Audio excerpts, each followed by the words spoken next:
Wake up, innovation imposters. Your multi-million-dollar innovation labs have produced exactly zero market-moving innovations because it's designed to quarantine creativity, not create value. It's where good ideas go to die safely in a sterile sandbox while your core business continues its comfortable crawl towards corporate cremation. Most Fortune 500 innovation labs generate more press releases than products. That's not innovation, it is expensive theater. Hello, I'm Todd Hagopian, the original Stagnation Assassin, CEO of the Stagnation Assassins, and the executive director of the Stagnation Intelligence Agency. As always, this will be a fast-paced, bold, in-your-face episode where we will help teach all the aspiring stagnation assassins out there how to declare war on stagnation. If you have issues with innovation initiatives that innovate everything except your actual business, in this podcast you will discover embedded innovation architecture that puts breakthrough thinking in operating units, constraint-based innovation where real limitations create real breakthroughs, and innovation through subtraction that removes barriers instead of building labs. Let me paint you a pathetic picture of innovation isolation. Companies build these gorgeous labs, glass innovation labs, hire brilliant people, give them bean bags, give them ping pong tables, and then wonder why nothing transformative transfers to the actual business. I've seen these innovation labs that look like Silicon Valley startups trapped inside traditional companies like exotic animals in corporate cages. The innovators created cool prototypes. They run exciting experiments. They develop breakthrough concepts, all while the mothership continues conducting business as usual, completely disconnected from this creative quarantine. Here's the hilarious hypocrisy. These labs are designed to protect the core business from disruption, not transform it. It's like building a gym next to your house but never going inside. You can point to it and say, look, we care about fitness while you get fatter every single day.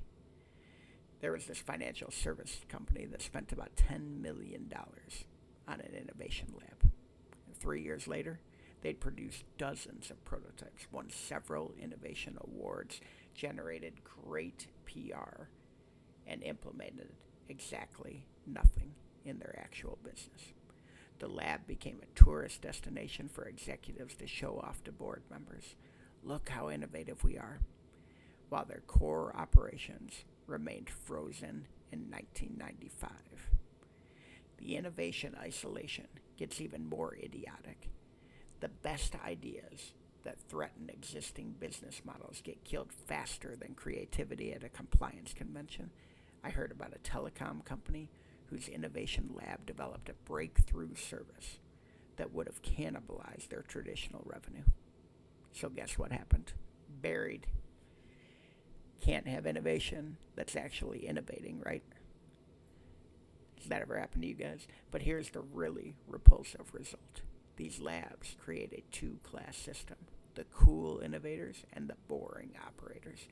The innovators look down on the people doing the real work, while the operators resent the resources lavished on these lab rats. Meanwhile, nobody is innovating where it actually matters, in the core business. Another company I know hired a chief innovation officer who built his massive innovation center, right? Budget around $15 million. They did generate 50 patents that sat on shelves, created 20 prototypes that nobody wanted, and hosted 100 innovation workshops that changed nothing. That CEO or CIO left after about 3 years to pursue other opportunities. Corporate code for, we finally realized this was expensive BS. The research is revealing. According to various studies, about 90% of corporate innovation labs fail to generate significant value for their parent companies. 90%. That's like having a 90% failure rate and calling it a strategy. These labs become innovation theater performances that make companies feel innovative without actually innovating. So it is time to unleash some real innovation by destroying the zoo. Embedded innovation architecture puts breakthrough thinking where the work happens, not in some separate sandbox. Instead of isolated labs, create innovation cells within the operating units themselves. When the people doing the work also drive the innovation, that's when the magic happens. One manufacturing company killed their innovation lab, gave that budget to their production team. The result? About a 40% reduction in defects, 25% productivity improvement in 1 year from the people actually touching the products, believe it or not. Constraint-based innovation recognizes that real breakthroughs come from real-time limitations, not unlimited resources. There's a logistics company that challenged their warehouse team and proved efficiency with zero new technology and zero additional budget.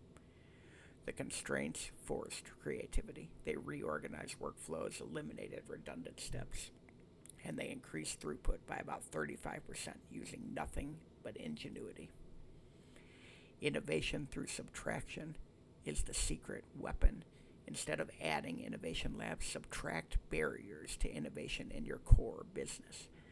One company I read about eliminated their 47-step approval process for new ideas, and suddenly innovations that took months to approve actually happened in days. They generated more breakthrough improvements in 6 months than their innovation lab had in 3 years. Because here's the brutal brilliance. When innovation happens inside the operations, it's immediately practical. No wonder. How do we implement this? It's already being implemented. Our friend's retail company empowered store managers to test new ideas directly. One manager's checkout innovation increased sales by about 12%, got rolled out company-wide in weeks, not years. Orthodoxy smashing in operations beats laboratory breakthroughs. There's this food company where production workers were told, question every assumption about how we make products. They discovered several required steps that added no value. Eliminating them saved about $2 million annually. No innovation lab needed. Strategic integration means innovation isn't a department, it's everyone's job. Create innovation expectations in every role, innovation metrics in every review, innovation time in every schedule. When innovation becomes natural as breathing, you don't need artificial respiration from a lab. But here's the counterintuitive catalyst. Killing the innovation lab often increases innovation. Why? Because it sends a signal stronger than a siren. Innovation isn't something special that we do in some special place. It's how we work every day, everywhere. One company that dissolved their lab saw employee-generated innovations increase by about 300%. The rapid implementation advantage is enormous. When operators innovate, there is no technology transfer, no culture clash, no NIH, not invented here, syndrome.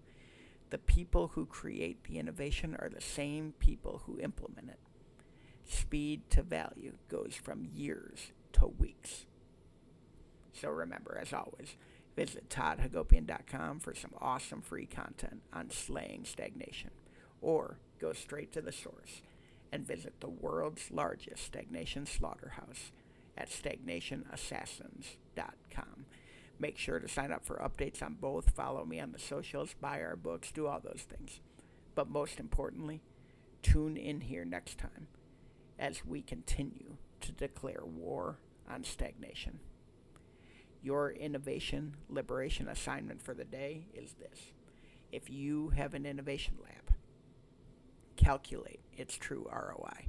Not patents, not prototypes, but actual implemented value.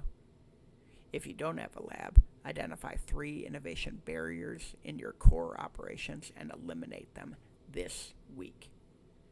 Stop segregating innovation and start integrating it. Ask yourself, what breakthrough could your frontline employees create if you gave them permission and resources instead of building another expensive innovation zoo? Thanks again, folks. Looking forward to talking to you next time.